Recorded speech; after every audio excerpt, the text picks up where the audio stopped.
Retrouve en direct dans Punchline sur CNews et sur Europe 1 avec Thibaut de Montbrial. Bonsoir Thibaut de Montbrial. Bonsoir. Président du Centre de réflexion sur la sécurité intérieure. Merci d'être avec nous ce soir. Louis Dragnel est avec nous.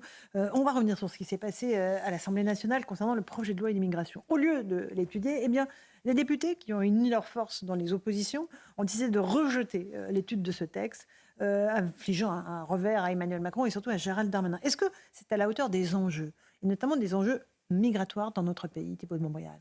Alors ce qui est certain, c'est que la séquence actuelle n'est pas à la hauteur des enjeux.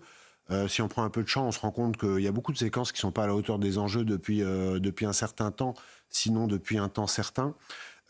C'est un camouflet en réalité pour Emmanuel Macron et pour la méthode du « en même temps ». Moi, ça me frappe beaucoup. Ça fait longtemps que je dis, quand vous avez la gentillesse de m'inviter, ailleurs aussi, qu'en matière régalienne, il n'est pas possible de gouverner sur le en même temps. Le en même temps, c'est parfois une bonne idée. Il y a des sujets sur lesquels il faut avancer prudemment en se mettant d'accord avec tout le monde. Mais sur le régalien, il n'y a pas à transiger. La France a besoin d'un choc d'autorité. Les Français l'attendent. Les Français le plébiscitent. Quand vous regardez le dernier sondage que CNews et Europe 1 ont rendu public tout à l'heure, on se rend compte que 80% des gens, 80% des Français demandent une politique migratoire beaucoup plus ferme.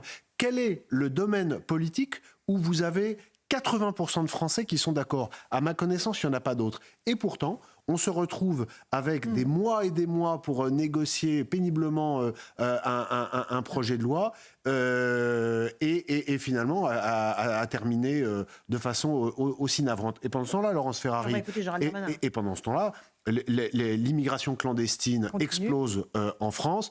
Tous les problèmes de sécurité culturelle, sociaux liés à l'immigration explosent aux yeux de tout le monde de jour en jour. Et c'est du temps perdu. Donc non, évidemment, tout ça n'est pas à la hauteur des enjeux, mais c'est une question, c'est la classe politique. Vous avez raison, dans son ensemble. Mais Gérald Darmanin, et on va l'écouter, il renvoie la faute sur les élus qui n'ont pas voulu voter ce projet de loi en disant « c'est de votre faute si l'immigration va continuer ». Écoutez-le. Je pense au maire de Menton, qui réclame à UADIA des moyens supplémentaires que prévoyait le projet de loi, avec notamment l'inspection, vous le savez, l'inspection des véhicules qui traversent la frontière, qu'aujourd'hui les policiers ne peuvent pas regarder s'il n'y a pas ce projet de loi. Je pense au maire de Briançon, qui tous les jours courageusement lutte contre l'immigration irrégulière, contre les passeurs, et qui réclame le fait que les policiers puissent demander la coercition pour prendre l'identité des personnes. Je pense à la courageuse maire de Calais et à toute la Côte d'Opale, qui réclame depuis longtemps, monsieur le garde des Sceaux, que ce soit un crime pour les passeurs et pas un délit. Je pense à tous ces policiers, ces gendarmes, ces élus locaux et ces magistrats qui ont dû regarder et pleurer l'Assemblée nationale qui est censée discuter, amender et adopter, refuser d'accomplir son rôle. Alors oui, nous allons continuer à travailler malgré les embûches parce que nous regardons l'intérêt général. Et oui, nous avons un texte ferme et fort. Et c'est sans doute, Madame Miller, pour ça, qui n'a pas voulu être discuté. Parce qu'il est plus facile de faire des tracts sur des marchés que de faire la loi pour la République. Pour les accusations de Gérald Darmanin, il n'a pas tort, Thibaut de Montbrial. Pendant ce temps-là, tout continue comme avant. Encore une fois, ça dépend du niveau auquel on observe ce qui est en train de se passer. Moi, j'ai pas vocation et j'ai pas envie, pour tout vous dire, à rentrer dans des querelles, dans des politiques aériennes qui sont normales en démocratie. Chacun défend son bout de gras. On peut dire, si on est décent sur le plan tactique, c'est vrai que les policiers et les gendarmes, par exemple, ils avaient besoin des mesures dont Gérald Darmanin vient de rappeler l'intérêt opérationnel. Maintenant, si on reste à un niveau que j'essaye d'avoir avec vous dans l'analyse, puisque j'ai la chance de ne pas être dans ce débat parlementaire, c'est que ça fait depuis 2015, depuis le choc migratoire de 2015, avec la vague de septembre 2015, que l'Europe, le paradigme a changé. C'est pas depuis 2015 qu'il y a des problèmes avec l'immigration non maîtrisée, ça fait 40 ans. Mais depuis 2015, c'est devenu un sujet vital pour la sécurité des Européens. Emmanuel Macron a été élu en 2017, ça fait 7 ans. En 2018, on a eu une loi de Gérard, la loi Collomb. C'était une loi qui a, sous couvert d'une pseudo-sévérité, qui a augmenté encore les facilités d'entrée pour le regroupement familial, etc., etc. Alors, c'est pas tellement le problème de Gérald Darmanin, bien sûr, c'est lui aujourd'hui qui porte cette loi. La question, c'est comment est-ce qu'un président de la République d'un pays comme la France, avec la problématique migratoire, sécuritaire, sociale, culturelle qui va avec l'islamisme, etc., peut ne pas avoir été capable de proposer un projet aux Français. Aujourd'hui, il n'y a pas de projet. Ça fait 7 ans, il n'y a pas de projet. Qui peut dire aujourd'hui quelle est la vision d'Emmanuel Macron en matière migratoire, en matière de sécurité, en matière de lutte culturelle contre l'islamisme? Personne n'est capable de le dire. Pourquoi? Parce qu'on est dans le zigzag permanent, dans le en même temps. C'est ça le problème. C'est pas de savoir si la loi hier a été examinée ou pas. Thibault Montbrial, le en même temps, selon vous, est responsable de l'échec politique qu'on a vu hier à l'Assemblée nationale.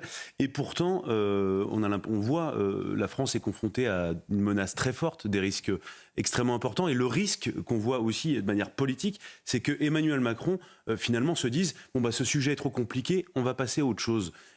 Alors, comment est-ce quelle est votre analyse par rapport à ça? Parce qu'en fait, on peut passer à côté de quelque chose de très important. C'est une excellente question parce qu'en réalité, ce que vous demandez en creux, c'est si Emmanuel Macron a encore la capacité, au sens plein du mot, de gouverner, évidemment, avec un gouvernement, sur des sujets qui sont des sujets fondamentaux. Jusqu'à maintenant, je constatais, un effondrement depuis longtemps, pas depuis 1 an, pas depuis 2 ans, un effondrement de l'autorité en France dans toutes ses déclinaisons. Mais depuis hier, s'ajoute à cet effondrement de l'autorité de l'État un effondrement de l'autorité du politique. Quel est ce soir, et demain et après-demain, quel est désormais le poids, la légitimité politique du gouvernement, de la Première ministre, et donc quels sont les moyens d'action d'Emmanuel Macron? Il est nul pour vous, ce poids? Pour moi, aujourd'hui, c'est terminé. Donc, quelle est la solution? La dissolution.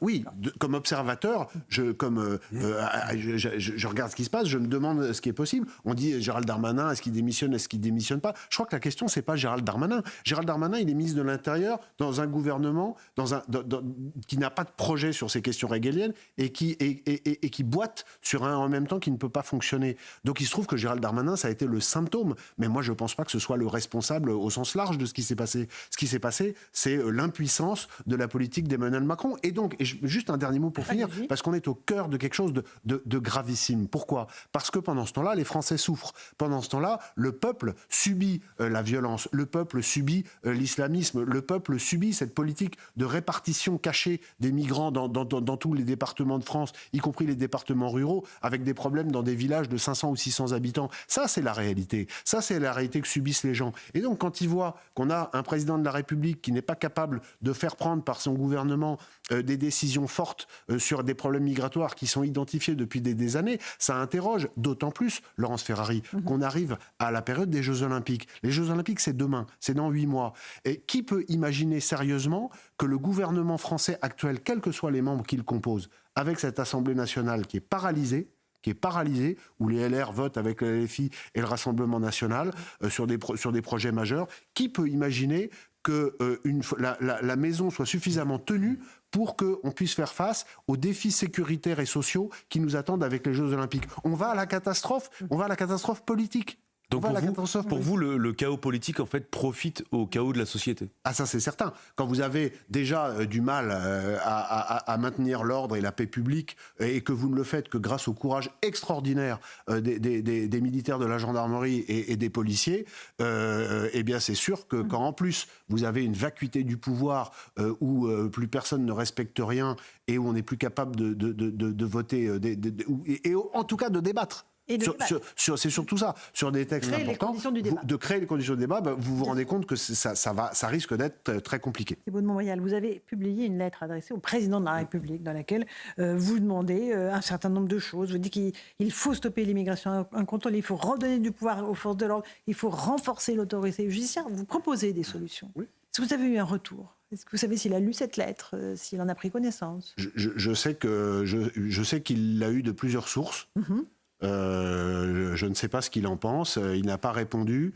Il y a des gens de son entourage qui m'ont dit qu'ils étaient plutôt d'accord avec ce que je proposais. Ce que je propose, pour résumer, pour ceux qui nous écoutent et qui nous regardent, c'est un choc d'autorité. C'est-à-dire qu'il faut sortir du paradigme qui fait qu'aujourd'hui, mais c'est pas ce gouvernement-là, c'est même pas ce président-là. Depuis des décennies, on assiste à un lent effondrement de l'autorité de l'État, d'abord un effritement, et puis ça va de plus en plus vite. Vous savez, quand les choses s'effritent, il y a un moment où ça s'accélère. On est dans une phase d'accélération. Et on le voit très bien avec l'ensauvagement, avec les statistiques sur la violence, avec les statistiques sur l'immigration non maîtrisée, mais même avec les statistiques sur l'école, dont on parle beaucoup, avec un effondrement du niveau, avec un effondrement du budget, avec plutôt une augmentation abyssale, enfin c'est en sens inverse, mais vous voyez ce que je veux dire, des comptes publics, ça va très très très très mal. Donc il faut reprendre la main. Et un choc d'autorité, c'est pas une politique, c'est un préalable. La politique ensuite, ce sera par l'éducation et la culture de recréer les conditions de vivre ensemble et de protéger les plus faibles dans notre société. On est toujours sous la menace terroriste aujourd'hui en France. Une attaque au couteau a été encore évitée hier soir à Paris contre une femme. L'assaillant qui avait un couteau très long lui a demandé est-ce que vous êtes de confession israélite. Elle a répondu non. Il lui a dit eh bien, tant mieux parce que sinon je vous aurais planté le couteau dans le ventre. Le conflit au Moyen-Orient fait augmenter mécaniquement le risque terroriste dans notre pays. Thibault de Montbrial. Il était déjà très élevé. On assistait depuis quelques mois à la remontée en dehors de ce qu'on appelle le risque endogène, c'est-à-dire le risque généré par des individus qui vivent en France et qui peuvent être incités par la propagande islamiste récurrente sur les réseaux sociaux notamment. On assistait à une augmentation du risque par une menace dite projetée, c'est-à-dire c'est la première fois depuis 2017 qu'il y a un risque et semble-t-il déjà quelques éléments qui ont été à nouveau envoyés depuis l'étranger, depuis hors Europe, vers l'Europe et sans doute vers la France pour passer à l'acte. Il y a des réseaux, tous les jours, il y a des arrestations, il y a des choses qui ne sont pas rendues publiques mais qui sont très inquiétantes. Et effectivement, dans ce contexte, vous avez raison, l'enchaînement généré par les abominations commises par le Hamas le 7 octobre dernier contre les civils israéliens, par l'émotion qu'elle crée. Vous savez, on dit toujours il y a la réaction de la rue arabe. Mais aujourd'hui, la rue arabe, c'est jusqu'en France et en Europe. C'est-à-dire que la rue arabe, on a longtemps pensé que c'était au Moyen-Orient, au Proche-Orient, au Maghreb. Mais aujourd'hui, la rue arabe, c'est aussi dans les pays comme la France. C'est Londres. C'est aussi Londres et Paris. Et bien sûr, il y a une augmentation. Oui, Bruxelles, ô combien. Donc, il y a une hystérisation de la question, une augmentation de la violence. Et ça fait catalyseur. C'est-à-dire ça augmente encore la dangerosité d'un mélange qui est déjà extrêmement inquiétant. Il suffit d'avoir à l'esprit ce projet qui est pas récent, mais qui a été révélé récemment par la presse, de jeunes qui, en Bretagne, près de Brest, voulaient passer à l'acte en égorgeant tous les habitants d'un village, exactement, soit dit en passant, comme le FLN l'a fait en Algérie dans les années 50, comme les islamistes algériens l'ont fait dans les années 90 contre le pouvoir en place à l'époque, et comme le Hamas l'a fait le 7 octobre dernier. Donc il faut quand même bien avoir à l'esprit que la France aussi pourrait subir une surprise stratégique. Louis Dragnel. On parle souvent aussi de l'état de la société, l'état des Français. Est-ce que pour vous, la société est moralement prête pour faire face si, à nouveau, notre pays est frappé avec des attentats, avec la menace projetée, ou alors des attentats de manière générale sur le territoire ? J'en suis pas sûr, j'espère qu'elle le serait, mais ça nous ramène au premier sujet, parce que la société sera d'autant plus résiliente et forte qu'elle sentira qu'elle est appuyée, qu'elle est gouvernée, qu'elle est dirigée, qu'elle est protégée par un État, par un gouvernement, par des ministres, par des gens qui tiennent le pays et qui donnent, sans faiblir et sans faillir, des instructions aux forces de sécurité intérieure ou à la justice. Parce que la question que vous posez, on peut aussi la répercuter sur nos forces de sécurité intérieure, les femmes et les hommes de la police et de la gendarmerie, qui font un travail formidable, qui sont littéralement en première ligne, et qui parfois, et même souvent, doutent de la façon dont ils seraient soutenus par la justice en cas d'action face à une force terroriste. Regardez ce qui s'est passé sur le pont de Bir Hakeim samedi, il y a 8 jours, l'attentat à Paris. Les policiers n'ont pas tiré tout de suite sur cet individu, alors qu'on était dans un cadre juridique qui s'appelle le périple meurtrier et qui permet d'ouvrir le feu dans les conditions les plus larges possibles en droit français. Donc ça montre bien les hésitations qui ont eu lieu, qui n'ont pas eu de conséquences graves heureusement, mais ça montre bien que plus ça flotte au plus haut niveau de l'État et sur les questions régaliennes, plus ça a des répercussions, bien sûr, sur la façon dont la population réagit, parce qu'il risque d'y avoir des initiatives d'organisation para-étatique. De milice. Et ça, ce serait terrible. C'est un risque. Bien sûr que c'est un risque. Et donc, le risque sera d'autant plus faible que l'État sera fort et que la population se sentira protégée, y compris, encore une fois, les plus faibles, parce que je le rappelle toujours, mais les gens qui sont exposés au premier chef à la délinquance violente, ce sont les populations les plus défavorisées, les gens qui habitent dans les quartiers, y compris les étrangers qui viennent chez nous et qui respectent nos règles et qui ont parfaitement le droit d'être protégés au même titre que nos concitoyens, ou alors le reste de notre population qui est en première ligne face à la délinquance. Thibaut de Montbrial s'exprimer cette exaspération des Français que l'on sent pour tous les sujets et les sujets régaliens en tout premier lieu. Ce que je crains, moi, c'est que si ça continue, à ne plus être gouverné au sens du gouvernail, du navire, pourrissement. Je sais plus quelle image prendre. Et là, encore une fois, je ne parle pas de tel ou tel ministre, je parle vraiment de la façon dont l'État est tenu et dont il y a cette impression que ça n'est plus tenu. Il peut y avoir des tas de choses. Il peut y avoir une explosion de violence en réponse à un acte de type Crépol ou en réponse à un énième attentat islamiste. Il peut tout à coup y avoir une initiative, à force de dire que...